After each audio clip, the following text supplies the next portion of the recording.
حضرت نے جو بدعت کی تعریف فرمائی ہے، فرمایا کہ جو چیز رسول اللہ کی ظاہری حیات میں نہ ہو بعد میں ایجاد کی جائے وہ بدعت ہے۔ ان سے پوچھنا جب ہم سلام قیام میلاد کریں تو یہ کہے بدعت؟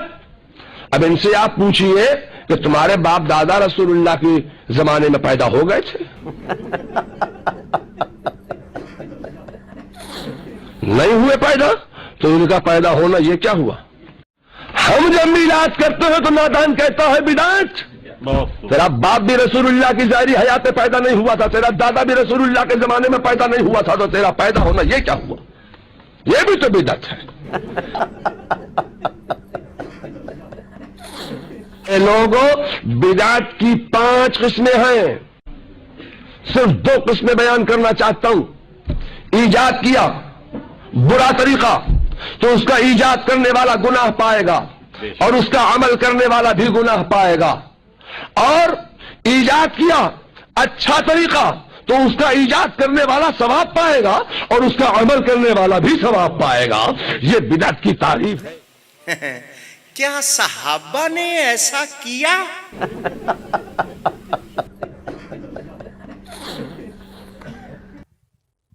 بریانی کس صحابی نے کھائی تھی؟ اپنی بریانی ثابت کرو بخاری سے، پراٹھے قورمے ثابت کرو، پیزے ثابت کرو۔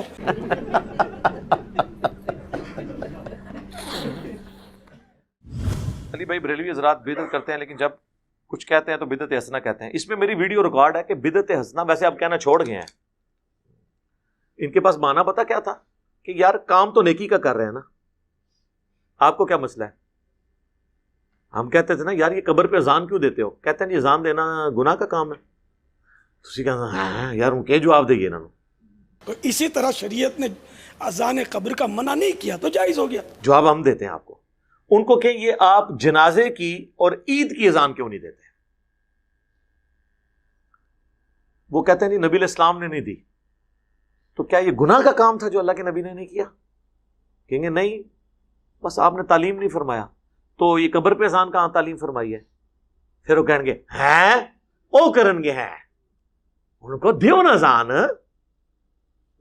اور تو ساڑھے لی ڈیفینیشن مان لی ہے۔ سر حضور نے منع فرما دیا، صحیح مسلم میں حدیث ہے 2005 نمبر، اور یہ حدیث کے راوی ہیں امام جعفر، اور انہوں نے روایت کی ہے امام باقر سے، اور امام باقر نے روایت کیا ہے جابر بن عبداللہ سے کہ نبی علیہ السلام جب کبھی بھی جمعے یا عید یا کسی اور موقع پر تقریر کرتے تو آپ کی آنکھیں سرخ ہو جاتی، آواز بلند ہو جاتی، جیسے کوئی جرنیل اپنی فوج کو تیار کر رہا ہو، اور آپ فرماتے کہ میں اور قیامت اس طرح ساتھ بھیجے گئے جیسے یہ 2 انگلیاں، اور پھر آپ کہتے اما بعد فإن خیر الحدیث کتاب اللہ وخیر الہدی ہدی محمد صلی اللہ علیہ وآلہ وسلم وشر الامور محدثاتها وکل محدثۃ بدعہ وکل بدعۃ ضلالہ وکل ضلالۃ فی النار۔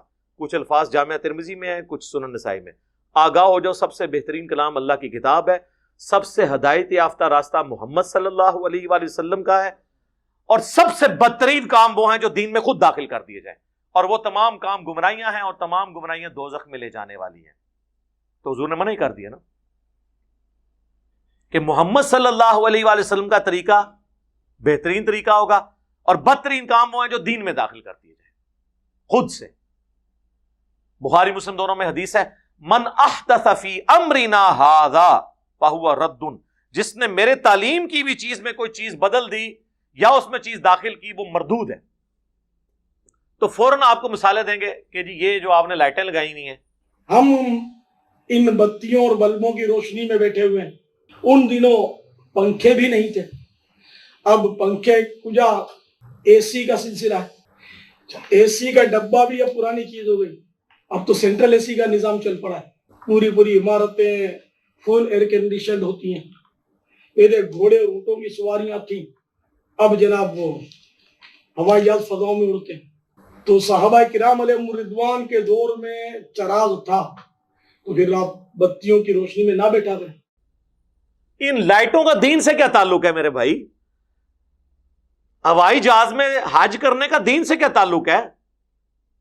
یہ دین کو سپورٹیو کام ہے، ڈائریکٹ دین نہیں ہے. ڈائریکٹ دین اس وقت ہوں گے جب آپ کہیں گے جو ہوائی جہاز پہ جائے گا اس کا حج ہوگا، جو نہیں جائے گا اس کا نہیں ہوگا.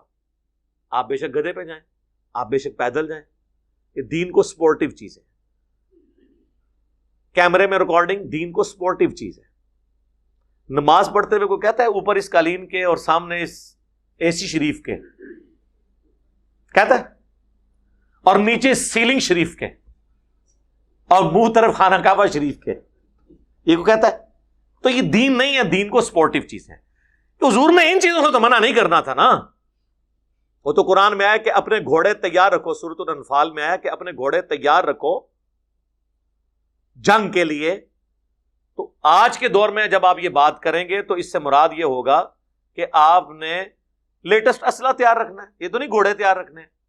وہ تو جنرل بات ہوتی. تو یہ تمام چیزیں ہیں دین کو سپورٹنگ. اس کے بارے میں الگ حدیث ہے، وہ صحیح مسلم میں ہے کہ جس نے اسلام میں اچھا طریقہ جاری کیا، جتنے لوگ اس پہ عمل کریں گے اس کا ثواب اسے ملے گا، اور جو عمل کر رہے ہوں گے ان کے عمل میں بھی کمی نہیں ہوگی، اور جو اسلام میں برا طریقہ جاری کرے گا اس کا وبال اس پہ ہوگا. اور انہوں نے وہ الفاظ ہیں سنتن حسنتن، بدعت حسنہ نہیں ہے، سنت حسنہ ہے. اور وہ حدیث پوری بیان کریں تو آپ کا مسئلہ بھی حل ہو جائے گا. پوری حدیث یوں ہے کہ نبی الاسلام نے کچھ نیو مسلم آئے جن کے چہرے پر بھی غربت کے آثار تھے. نبی الاسلام نے مسجد میں ممبر لگوا کے خطبہ دیا. آپ نے پھر قرآن پاک کی مختلف آیات تلاوت کی جن میں صدقہ اور خیرات کی ترغیب دلائی گئی. اینڈ پہ آپ نے کہا کہ اللہ کی راہ میں صدقہ کرو. ایک انصاری اپنے گھر گئے اور وہ اپنے گھر سے کافی سارا سامان ایک تھیلے میں اکٹھا کر کے، اور صحابہ کرام کہتے ہیں کہ وہ بڑی مشکل سے اس کو اٹھا کے لایا، گھسٹتا ہوا لا کے مسجد کے صحن میں رکھا. تو حضور علیہ السلام کا چہرہ مبارک اس طرح چمک اٹھا جس طرح کے سورج اور سونا، کیونکہ اس کی وجہ سے باقیوں کو بھی جیب ڈھیلی کرنے کی ترغیب ملی. پھر ایک اٹھا، دوسرا اٹھا، لا کے مسجد میں ڈھیر لگ گیا. حضور خوش ہو گئے. تو آپ نے فرمایا جس نے اسلام میں اچھا طریقہ جاری کیا، یعنی اچھا طریقہ کس نے؟ اس انصاری صحابی نے جو بارش کا پہلا قطرہ بنا. یہ آدھی حدیث لے کے اچھا طریقہ اور اسے پکڑ کے جو ہے وہ اپنے 12 ربیع الاول کے جلوس، کوئی اپنے 10 محرم کے جلوس، کوئی اپنے 1 محرم کے جلوس حلال کرنے شروع کر دیتا ہے. خدا کے لیے یہ طریقے کی بات. پھر کوئی جو ہے وہ حضرت عثمان کی مثال دیں گے. جی صحیح بخاری میں حضرت عثمان نے جمعے کی دوسری اذان شروع کروائی. دور عثمان غنی رضی اللہ تعالی عنہ میں پہلی جمعے کی پہلی اذان، یاد رکھیں مذہب اسلام میں اگر دیکھا جائے، سرکار کے دور میں، صدیق اکبر عمر فاروق رضی اللہ تعالی عنہما کے دور میں صرف جمعے کی ایک اذان ہوتی تھی جو اذان ثانی کہلاتی ہے، جو خطبے سے بالکل تھوڑی دیر پہلے ہوتی ہے. یہ پہلی اذان کی ایجاد حضرت عثمان غنی رضی اللہ تعالی عنہ نے کی تھی. سر کدھر نہیں لکھا، بخاری شریف کھول کے پڑھو. وہ دوسری اذان ان ایڈیشن ٹو 1 نہیں تھی، وہ 1 کے پیرلل 1 تھی، جیسے مکبرین ہوتے ہیں. وہ الفاظ ہیں بخاری میں کہ حضرت عثمان غنی رضی اللہ تعالیٰ عنہ نے مدینے کے بازار میں ایک اذان شروع کروائی، کیونکہ بازار تک آواز نہیں جاتی تھی. مسجد میں 2 اذانیں نہیں حضرت عثمان نے شروع کروائی، جس طرح ہمارے بریلوی اور دیوبندی کرتے ہیں اور مثال دیتے ہیں حضرت عثمان کی. حضرت عثمان نے مسجد نبی میں 2 اذانیں نہیں دی، ایک ہی اذان دی، جس طرح اہل حدیث دیتے ہیں. یار بخاری شریف آپ خود تو پڑھ کے دیکھیں. میرے ابا جی جب وہ نئے نئے اس طرف آ رہے تھے نا، ظاہر ہے وہ تو کٹر بریلوی رہے، کوئی میلاد کی محفل نہیں ہوتی تھی جس میں وہ معنی خصوصی نہ ہو. تو ایک دفعہ جمعے کی دوسری اذان کی بات ہوئی، میں نے بریلویوں کی بخاری اٹھا کے ان کے سامنے رکھی. میں نے کہا یہ ذرا پڑھے نا، حضرت عثمان نے یہ جو دوسری اذان ہے یہ تو شروع کروائی تھی بازار میں، جس کا ایکویلنٹ آج کے دور میں سپیکر ہے کہ بازار تک آواز جا رہی ہے. یا جس سے زیادہ شوق ہے بازار میں اذان دے، مسجد میں 2 اذانیں کس بات کی؟ تو میرے ابو کہنے لگے یار اس معاملے میں بھی انہوں نے ہمیں دھوکہ دیا ہے. ہمیں تو پوری زندگی اہل حدیثوں کے خلاف کرتے تھے کہ حضرت عثمان دی دوسری اذان نہیں مندے. وہ حضرت عثمان لی اذان ہوئے تھے اہل حدیث مندے نا. میں کو اہل حدیث کا یہاں پہ سپورٹر نہیں بیٹھا ہوں، جو سچی بات ہے میں اس میں سپورٹ کرتا ہوں. سعودیہ میں ہوتی ہیں، سعودیہ میں چھوڑ کے کعبے کے اندر بھی ہو رہی ہوں، کیا فرق پڑتا ہے؟ کعبے میں ان کو 2 جمعے کی اذانیں نظر آ رہی ہیں، تو کعبے کے اندر جو 5 وقت اکیری اقامت ہوتی ہے وہ نہیں نظر آتی، اونچی آمین نہیں نظر آتی، رفع الیدین نہیں نظر آتا.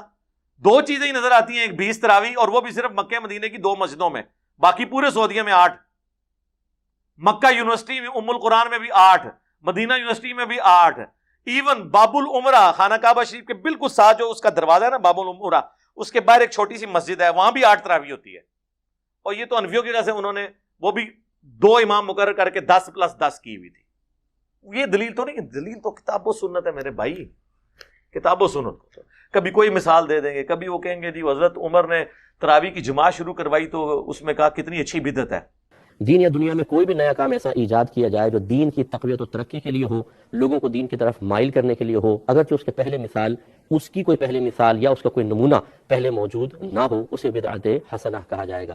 جیسے حضرت عمر فاروق رضی اللہ تعالیٰ عنہ نے اپنے دور میں تراویح با جماعت قائم کرنے کا اہتمام فرمایا، اور آپ نے اس کی جماعت کو دیکھ کر یہ جملہ ارشاد فرمایا کہ نعمت البدعۃ ہذہ، یہ کیا ہی اچھی بدعت ہے. حضرت عمر نے کون سی بدعت کی تھی اس میں؟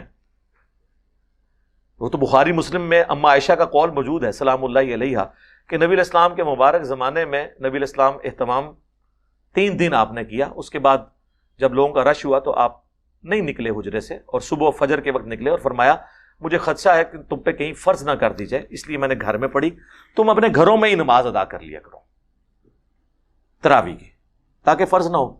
اما عائشہ کہتی ہیں حضرت ابوبکر نے بھی یہ کام نہیں کیا، جو مسجد میں پڑھنا چاہتے تھے ٹولیوں کی شکل میں پڑھ لیتے تھے، جو گھر پڑھنا چاہتے تھے پڑھ لیتے تھے. پھر حضرت عمر کے بھی شروع کے سال اسی طرح گزرے. پھر حضرت عمر ایک دن مسجد میں آئے تو دیکھا کوئی ٹولیوں کی شکل میں یہاں جماعت کرا رہا ہے، کوئی یہاں پہ کرا رہا ہے، کوئی وہاں پہ کرا رہا ہے. تو بخاری کے الفاظ ہیں، انہوں نے کہا میں کیا یہ اچھا ہو کہ انہیں ایک امام کے پیچھے جمع کر دوں.